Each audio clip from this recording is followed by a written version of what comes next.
इसकी इंट्रोडक्शन करते हैं और ये हम लोग बुक से ही करेंगे। The difficult and the complicated calculations become easier by using logarithm. ये वो कहते हैं कि उस ज़माने में जब आपके पास ये कैलकुलेटर नहीं होते थे तो उस वक़्त अपनी कैलकुलेशंस को ईजी करने के लिए लॉगरिथम को बनाया गया, और इसका जो इंट्रोड्यूस करवाना, ये इसका बड़ा सहरा जो है वो मुसलमान मैथमेटिशियंस के है, जिसमें बहुत बड़ा नाम है मोहम्मद मूसा ख्वारिज़मी का। फर्स्ट टाइम उसने ये आइडिया हमें दिया था लॉगरिथम का। Later on in the 17th century John Napier extend his work and logarithm and prepare tables for the logarithm. He used e as the base and the e की value होती है 2.718। बाद में John Napier ने इनके काम को आगे बढ़ाया। उसने इसके लिए टेबल्स प्रिपेयर किया और इसने e को उसका बेस लिया, किसी भी जो नंबर्स हम यूज़ करते हैं उनका बेस को e यूज़ किया, और e की वैल्यू होती है 2.718 के साथ। फिर कहते हैं कि उसके बाद प्रोफेसर हेनरी ब्रिग्स ने इसमें स्पेशल इंटरेस्ट लिया। काफ़ी अर्सा इसका काम रुका रहा, देन प्रोफेसर हेनरी ब्रिग्स ने इसमें खास इंटरेस्ट लिया और उसमें उसके बाद जॉन नेपियर ने इसके टेबल्स बनाए और इसको आगे काम हमारा बढ़ाया। तो इस तरह से इसका थोड़ी इंट्रोडक्शन है जिसमें मुसलमान साइंसदानों का बड़ा काम है। ओके, तो सबसे पहले हमारे पास आता है साइंटिफिक म्यूटेशन। इसकी डिफाइन बच्चे आप लोगों ने करनी है और इसको फिर आगे हम करेंगे कि साइंटिफिक म्यूटेशन में हम लोग कैसे इसको करते हैं।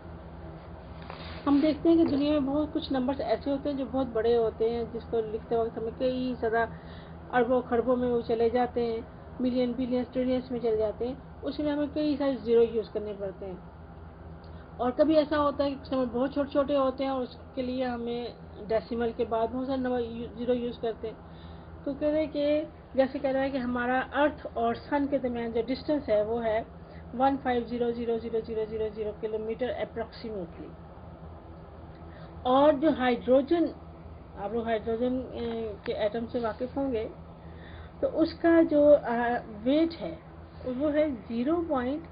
और यहाँ पे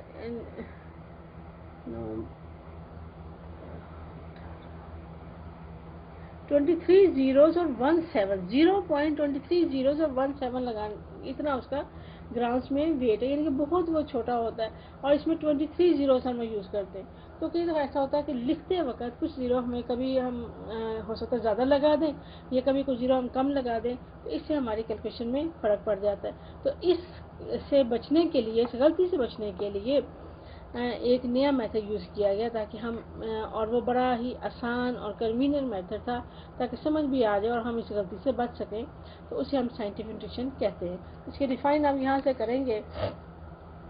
A number written in the form a multiply 10 to power n where 1 a की वैल्यूज क्या है, less than 10 and greater than equal 1, यानी कि a मल्टीप्लाई 10 की पावर n, अगर इस फॉर्म में कोई नंबर लिखा हुआ है तो उसे हम क्या कहेंगे, वो साइंटिफिक म्यूटेशन में नंबर लिखा हुआ है। और a की वैल्यू क्या होगी, a की वैल्यू हमारे पास 10 से कम होगी और 1 या 1 से ज़्यादा होगी, यानी कि a की वैल्यू 1 और 10 के दरमियान होगी, 10 नहीं होगी। और n को है वो कोई भी इंटीजर हो सकता है, वो पॉजिटिव भी हो सकता है, वो नेगेटिव इंटीजर्स हो सकता है। और इंटीजर्स कौन से होते हैं, 0 +-1 +-2 +-3 जो होते हैं, ये इंटीजर्स हमारे कहलाते हैं। एग्जाम्पल 1 में वो कहते हैं कि इससे पहले हम करते हैं the above mention number in 3.1 can be convenient written as scientific mutation 1.5 × 10 की पावर 8, यानी कि वो जो हमारा अर्थ और सन के दरमियान डिस्टेंस था उसको हम इजी वे में ऐसे लिख सकते, सिंपल वे में कि 1.5 × 10 की पावर 8, ठीक है। और जो हाइड्रोजन ग्राम का वेट है वो 1.7 × 10 की पावर -24 आ जाएगा। तो ये हमारे लिए बड़ा इजी है लिखने के बजाय कि हम उसको इतने ज़्यादा जीरोस में लिखें।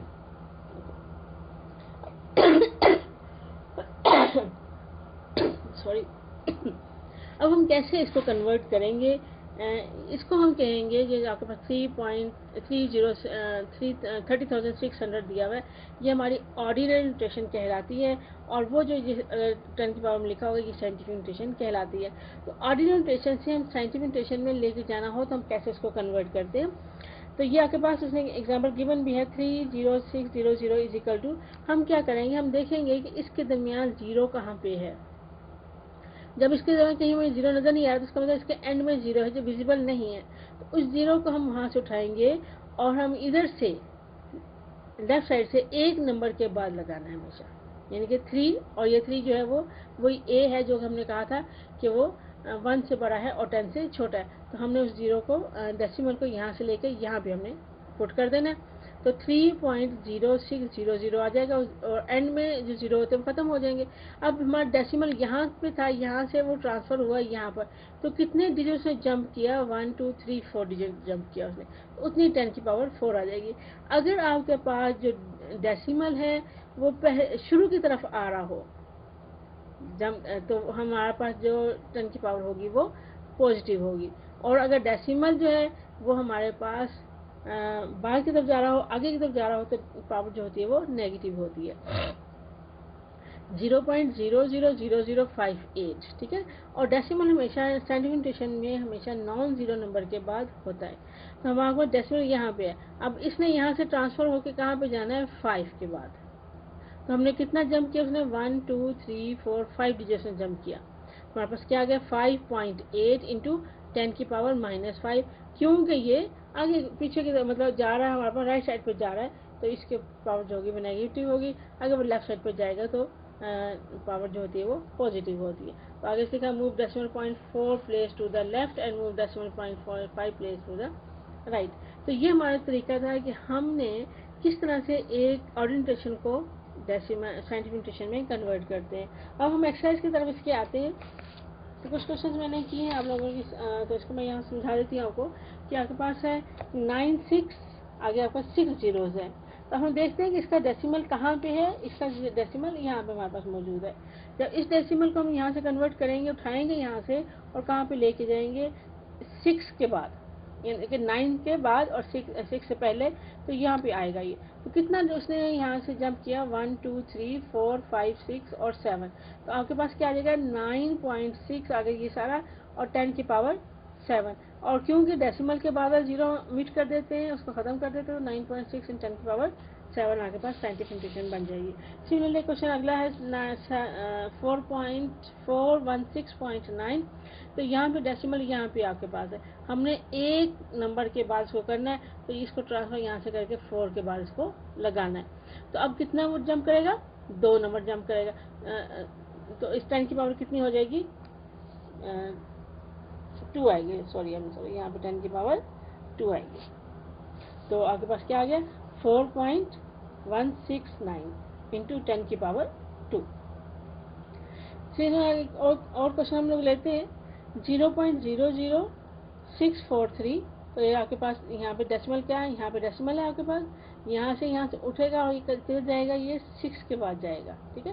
तो अब कितना जाएगा वो 1 2 3, और कहाँ पे जा रहा है वो, राइट साइड पे जा रहा है, तो 10 की पावर क्या हो जाएगी, नेगेटिव आएगी, तो 0.0 यहाँ से डेसिमल को मैंने उठाया यहाँ से और इधर लेके गए, और आपके पास 3 डिजिट उसने जंप किया, तो आपके पास आ गया 0.0006.4 से 10 की पावर 3, और इधर वाला जीरो वैसे भी खत्म हो जाता है, इसको खत्म कर देंगे 6.43 इंटू 10 की पावर -3 आ जाएगी, ठीक है। इस तरह से एक और क्वेश्चन है 0.0074, तो यहाँ भी डेसिमल इधर से उठ के ट्रांसफर होकर इधर आ जाएगा, तो ये आपके पास 10 की पावर -3 आ जाएगी, 7.4 इंटू 10 की पावर -3 आपके पास आंसर हो जाएगा। और नेक्स्ट आपके पास क्वेश्चन है 275,000 और 275 जस्ट अ मिनट, कॉमा है यहाँ पे 275 और comma then 3 zero divided by 0.0025 है, तो अब अगर हम न्यूमरेटर में देखते हैं तो उसका डेसिमल जीरो, यहाँ पे डेसिमल कोई नज़र नहीं आ रहा, तो मीन इसका डेसिमल यहाँ पे आपके पास है, तो यहाँ से वो ट्रांसफर होके कहाँ पे आएगा, 2 के बाद आएगा, तो कितना उसने जंप किया 1 2 3 4 5 उसने जंप किया, और किस साइड पे जा रहा है वो, लेफ्ट साइड पे, तो ये 10 की पावर क्या आएगी, पॉजिटिव आएगी, तो आएगा आंसर 2.75, और जब पॉइंट वाइज जीरो खत्म कर देंगे 2.75 10 की पावर 5 पॉजिटिव, और नीचे अगर हम देखें तो 0.0025, अब डेसिमल यहाँ से आपके पास राइट साइड पर यहाँ पे आ जाना है, तो आपके पास क्या जाएगा 2.5 और 10 की पावर -3, तो ये आगे हमने किया इसको, तो आपके पास ये आपके पास आंसर हो जाएगा, ठीक है। अब ये तो हमने था कि हमारे पास कोई नंबर जो है वो ऑर्डिनल नोटेशन में, तो उसको हमने साइंटिफिक नोटेशन में कैसे कन्वर्ट करना है। अब हम करते हैं, अगर कोई नंबर हमारे पास साइंटिफिक नोटेशन में है तो इसको हम ऑर्डिनल नोटेशन में कैसे कन्वर्ट करेंगे। सो इजी, ऐसे ही ये भी हो जाएगा। अगर हम पहले बुक से इसको थोड़ा सा लेते हैं, तो बुक से अगर हम ले तो यहाँ पे एग्जाम्पल उसने दी हुई है, एग्जाम्पल नंबर 2। इसलिए मैंने कहा आप लोग पहले भी काम दिया था कि ये आप लोग एग्जाम्पल्स कर लें। 6.35 इन 10 पावर 6। तो अब इसको कन्वर्ट करना है। अगर देखें, अगर पावर पॉजिटिव है, अगर पावर पॉजिटिव है तो आपका डेसिमल उतने ही डिजिट आपका राइट साइड को शिफ्ट हो जाएगा। अगर पावर पॉजिटिव है तो डेसिमल जो है वो राइट साइड पे शिफ्ट हो जाएगा।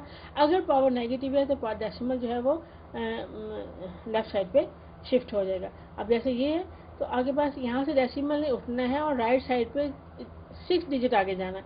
तो आगे 6.12 यानी कि ये 3512, उसके बाद हम उतने ही जीरो लगा देंगे, 2 3 4 5 6, यानी कि 6 डिजिट आपके पास 3 6 35 और साथ 4 जीरो आ जाएंगे।